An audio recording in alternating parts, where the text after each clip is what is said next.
సాధారణంగా ఒక అమ్మాయి అబ్బాయి ప్రేమించుకుని తర్వాత ఇబ్బందులు పడడం చూస్తూ ఉంటాం. కానీ తెలుగు రాష్ట్రాల్లో ఎన్నడూ లేని విధంగా ఇద్దరు అమ్మాయిలు ప్రేమించుకున్న వెంటనే దానికోసం ఫైట్ చేశారు. ఫైట్ చేసిన అనంతరం హైకోర్టు వరకు వెళ్ళి అక్కడ సాధించి తమ ప్రేమను గెలిపించుకునేందుకైతే కనుక ఇప్పటికీ ఇంకా ఫైట్ చేస్తూనే ఉన్నారు. 3 నెలల క్రిందట ఇదే ఇష్యూ పైన అయితే కనుక హైకోర్టు వాళ్ళకి అనుకూలంగా ఆర్డర్స్ పాస్ చేసింది. హెబియస్ కార్పస్ పిటిషన్ దాఖలు చేశారు ఆ మహిళలిద్దరూ ప్రేమించుకోవడం అనేది ఒకవైపు సొసైటీ యాక్సెప్ట్ చేస్తుందా, లేకపోతే ఇటువైపు పేరెంట్స్ యాక్సెప్ట్ చేస్తారు. సొసైటీ ఎలాగో యాక్సెప్ట్ చెయ్యదు అన్న ఉద్దేశంలో వాళ్ళు భయపడి ఇన్ని రోజులు అయితే ఒక దగ్గర నుంచి వెళ్లకుండా, అంటే ఇటువైపు జ్యోతి ఇంకోవైపు ప్రియ ఇద్దరి ప్రేమ కథ అయితే హల్చల్ గా మారిందని చెప్పొచ్చు. బెజవాడలో కృష్ణలంక ఏరియాలో అయితే మనం ప్రస్తుతం అయితే ఉన్నాము. ఏదైతే జ్యోతి ప్రస్తుతం మనతో ఉన్నారు, జ్యోతి అండ్ ప్రియ ఇద్దరు కూడా మనతో ఉన్నారు. అయితే అసలు ఏం జరిగింది, జ్యోతి ప్రియ మధ్య ఏం జరుగుతోంది ఏంటి అనేది వాళ్ళ మాటల్లోనే అడిగి తెలుసుకుందాం.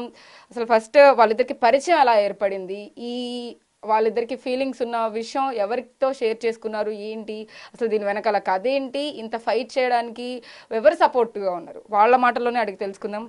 హాయ్ జ్యోతి. తన జ్యోతి. అయితే జ్యోతి ఏంటి, మీరే హైకోర్టుకి వెళ్ళారు, హైకోర్టులో ఫైట్ చేశారు. ఫస్ట్ ఆఫ్ ఆల్ ఇద్దరు అమ్మాయిలు ప్రేమించుకుంటున్నారు అనే విషయాన్ని బయట పెట్టడానికి చాలా మంది భయపడుతూ ఉంటారు. కానీ మీరు అంత ధైర్యంగా, అది కూడా తెలుగు రాష్ట్రాలు ఆంధ్రప్రదేశ్లో విజయవాడలో ఎవరు కూడా ఇంత ధైర్యంగా బయటకు వచ్చి పిటిషన్ వేసి ఉండరు ఇన్నాళ్ళు. సో మీకు అసలు ఏమనిపించింది ఏంటి? ఫస్ట్ మేడం, నేను అమెరికన్ హాస్పిటల్ ఆగస్ట్ 2022లో నేను జాయిన్ అయ్యాను. అక్కడ పల్లవి వాళ్ళ మదర్ నాతో పాటు వర్క్. పల్లవి ఓకే. వాళ్ళ మదర్ 26 ఇయర్స్ అక్కడ సీనియర్ ఓపీటీ డిపార్ట్మెంట్లో క్లర్క్గా చేస్తున్నారు. సో నేను అక్కడ జాయిన్ అయింది ఆగస్ట్ 2022. అక్కడ నేను అసిస్టెంట్ క్లర్క్గా చేసినప్పుడు నాకు వర్క్ నేర్పించడానికి వాళ్ళ మదర్ని రిఫర్ చేశారు. ఆ టైంలో వాళ్ళ మదర్తో నాకు స్నేహం ఏర్పడింది. మామూలుగా వాళ్ళకి చర్చి ఉంది కాబట్టి, సంఘం ఉంది కాబట్టి నేను సంఘానికి వస్తూ ఉంటున్నా. ఫస్ట్ మేము వేరే చర్చికి వెళ్ళే వాళ్ళం. పరిచయం అయిన తర్వాత ఒకసారి సంఘానికి రావటం అనేది, నేను చర్చికి రావటం అనేది ప్రారంభించాను. అలా వస్తున్న టైంలో వాళ్ళ డాటర్ పల్లవి నాకు పరిచయం అయ్యారు. పల్లవి నేను ఫస్ట్లో మంచి ఫ్రెండ్స్గా ఉండేవాళ్ళం. తర్వాత లైక్ గర్ల్స్ ఎలా ఫ్రెండ్లీగా ఉంటారు అలాగే ఉండేవాళ్ళు, నార్మల్గానే ఉండేవాళ్ళం. తర్వాత మా ఇద్దరికి మధ్యన లవ్ రిలేషన్షిప్ అనేది ఫిజికల్గా మాకు ఫీలింగ్స్ అనేది స్టార్ట్ అయింది. అంటే ఎట్లా ఫిజికల్గా ఫీలింగ్స్ అంటే కానీ, లేకపోతే అంటే సాధారణంగా ఒక అమ్మాయికి అబ్బాయి మీద ఫీలింగ్స్ వస్తూ ఉంటాయి, అమ్మాయి మీద ఫీలింగ్స్ వస్తున్నాయి అంటే మీకు ఏం అనిపించలేదా? అంటే ఏంటి నాకు అమ్మాయి మీద ఫీలింగ్స్ వస్తున్నాయి అన్న డౌట్ రాలేదా? అది ఫస్ట్ నాకు కొంచెం నార్మల్గానే నేనేమన్నా తడబడుతున్నానేమో అనిపించింది ఫస్ట్ నాకు. ఫస్ట్ అలాంటి నేచర్ ఉంది. కానీ ఫిజికల్గా మేము ఫీలింగ్ స్టార్ట్ అయినప్పుడు మాకు అది ఫిజికల్గా అంటే తను టచ్ చేసినప్పుడు, లేకపోతే ఏంటి అంటే ఏ విధంగా టచ్ చేసినప్పుడు అనేది ఫీలింగ్స్ స్టార్ట్ అయ్యింది. సో ఆ టైంలో నేను తనకి ఫస్ట్ నేనే ప్రపోజ్ చేయడం అనేది స్టార్ట్ చేశాను. ప్రపోజ్ అంటే ఎలా చేశారు? అంటే ఒక అమ్మాయి ప్రపోజ్ చేయడం అంటే చాట్ చేసుకోవటం వల్ల అట్లా మేము దగ్గర మా ఇష్టాలు తెలుసుకుని అట్లా దగ్గర అవటం, నాకున్న ఫీలింగ్ తనతో నేను షేర్ చేసుకున్నాను. అంటే ఇలా నీ మీద నాకు ఫీలింగ్స్ వస్తున్నాయి అనేది సంథింగ్ షేర్ చేసుకుని తను కూడా యాక్సెప్ట్ చేశారు. తర్వాత మామూలుగా ఇంకా ఫిజికల్ రిలేషన్షిప్ మాత్రం మాకు ఉంది. ఫిజికల్ అంటే ఎలా, నాకు అర్థం కాదు. ఫిజికల్ రిలేషన్షిప్ అంటే ఇప్పుడు ఫీలింగ్స్ ఎక్స్ప్రెస్ చేయడం ఓకే, ఒక అమ్మాయి అబ్బాయి ఫిజికల్ అంటే అది జనరల్గా తెలుసు బయట. అంటే అమ్మాయిలు ఎట్లా అంటే ఫిజికల్గా అంటే కలిసినప్పుడల్లా మీట్ అయ్యే వాళ్ళం. ఫిజికల్ బయటికి వెళ్ళటం కానీ ఇంకా కలుసుకోవటం కానీ పర్సనల్గా అట్లాంటి రిలేషన్షిప్ అనేది డెవలప్ అయింది. సో అలాగా ఫ్రెండ్షిప్ స్టార్ట్. ఆ రిలేషన్షిప్కి మేము టోటల్గా ఇద్దరు మేము అగ్రీ అయ్యాం.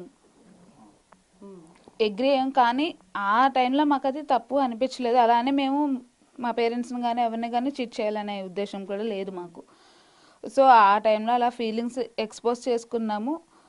ఇద్దరు ఇష్టాలు చెప్పుకోవటం, అలా ఫిజికల్గా కలుసుకోవటం అనేది జరిగింది. సో తర్వాత ఇలాంటి సమస్యలు ఇట్లా మేమిద్దరం మంచిగా ఫ్రెండ్స్గా ఎట్లే రిలేషన్షిప్లో ఉన్నప్పుడు మా పేరెంట్స్కి కొంచెం డౌట్ వచ్చింది. ఇక్కడికి నేను ఎక్కువగా వస్తున్నాను అనే కారణమే వాళ్ళని వాళ్ళ ఇంటికి ఎక్కువగా ఇక్కడికి వస్తున్నాను, హ్యాపీగా ఉంటానండి. ఫస్ట్ అండి ఇక్కడికి రావటం వల్ల నేను చాలా హ్యాపీగా ఉన్నాను. మా ఇంట్లో మా పేరెంట్స్ మా మదర్ ఎప్పుడు మనీ మైండెడ్, అస్సలు కూతురు గురించి కానీ ఒక ఫీలింగ్స్ కానీ పట్టించుకోదన్నమాట. తనకి ఇంత వయసు వచ్చిన ఏదో ఒకటి చేయాలనేది ఉండదు. ఒకవేళ చేయాలనుకుంటే ఇంక కట్నం ఇవ్వాల్సి వస్తుంది, ఇంక పెళ్ళి అవసరం లేదు అని చెప్పి అన్నట్టుగా ఇంకా పూర్తిగా డబ్బు మైండెడ్. ఎప్పుడు వాళ్ళ వైపే వాళ్ళ మావయ్య, మా మావయ్య ఆయన పేరు, అండ్ మా అమ్మమ్మ వీళ్ళ వైపే సపోర్ట్ అనమాట. ఎప్పుడు వాళ్ళు ఏం చెప్తే అదే చేస్తుంది. వాళ్ళ వల్ల మా ఫ్యామిలీ టోటల్గా డిస్ట్రాయ్ అయిపోయింది. ఓకే, అయితే ఫస్ట్ మీట్ అయింది పల్లవిని అయితే ఒక హాస్పిటల్లో మీట్ అయ్యారు, మీ ఇద్దరు మాట్లాడుకోవడం, ఫీలింగ్స్ షేర్ చేసుకోవడం. ఓకే, ఇక్కడ నుంచి తర్వాత స్టెప్ ఫస్ట్ ఎవరికి చెప్పారు? వాళ్ళ ఫ్యామిలీకి చెప్పారా లేకపోతే ఫ్యామిలీకి ఎవరికి తెలిసింది మీ విషయం? ఫస్ట్ తెలిసింది పల్లవి వాళ్ళ ఫ్యామిలీకే తెలిసింది. నేను అప్పుడు ఆ టైంలో ఏమన్నారు పేరెంట్స్ ఏమన్నారు? నేను ఆ టైంలో ఇక్కడ లేను. సో ఆ టైంలో నేను ఇక్కడ లేను, నేను కిడ్నాప్ అయిన టైం అది. కిడ్నాప్ అంటే ఎవరు కిడ్నాప్ చేశారు? మా మదరే కేసు పెట్టారు ఆ టైంలో. ఫస్ట్ నేనే స్పందనలో పెట్టాను. మా పేరెంట్స్ వల్ల నాకు చాలా ఇట్లా పల్లవికి నాకు రిలేషన్ వాళ్ళ వల్ల మా అన్నయ్య మా ఫాదర్ నన్ను సెక్షువల్గా హెరాస్ చేశారు. సో వాళ్ళ క్యారెక్టర్ నాకు నచ్చలేదు. సో దానివల్ల నేను ఎవరు మీ అన్నయ్య కూడా అన్నయ్య తన డాక్టర్, అతను సెక్షువల్గా హెరాస్ చేసి నేను నిద్రపోతుంటే ఆ వీడియోస్ సేకరించుకుని తన ఫోన్లో రిజిస్టర్ చేసుకున్నారు. సొంత అన్నయ్య. అండ్ మా ఫాదర్ కూడా చెప్పుకోకూడదు, నేను ఇట్లా స్నానం చేస్తుంటే చూడటానికి ప్రయత్నించి చాలా అలాగే సెక్షువల్గా హెరాస్ చేశారు వాళ్ళు నన్ను. ఎప్పుడు అమ్మగారికి చెప్పలేదా, మీ మదర్కి చెప్పలేదా ఈ విషయాలన్నీ? మా మదర్కి తెలుసు. మా మదర్కి తెలిసినా ఆమె అసలు పట్టించుకోలేదు, నమ్మలేదని చెప్పి నేను వాళ్ళ చేత నేను సెక్షువల్గా హెరాస్ చేయబడ్డానని ఇక్కడ నేను పల్లవి వాళ్ళ మదర్కి నా సిచ్యువేషన్ చెప్పుకుని బాగా ఏడ్చుకునేదాన్ని. అప్పుడే ఇక్కడికి రావటం స్టార్ట్ చేశాను. సో వీళ్ళు ఇలాగే కంటిన్యూ చేస్తూ అంటే ఇక్కడికి రాకేతం వాళ్ళతో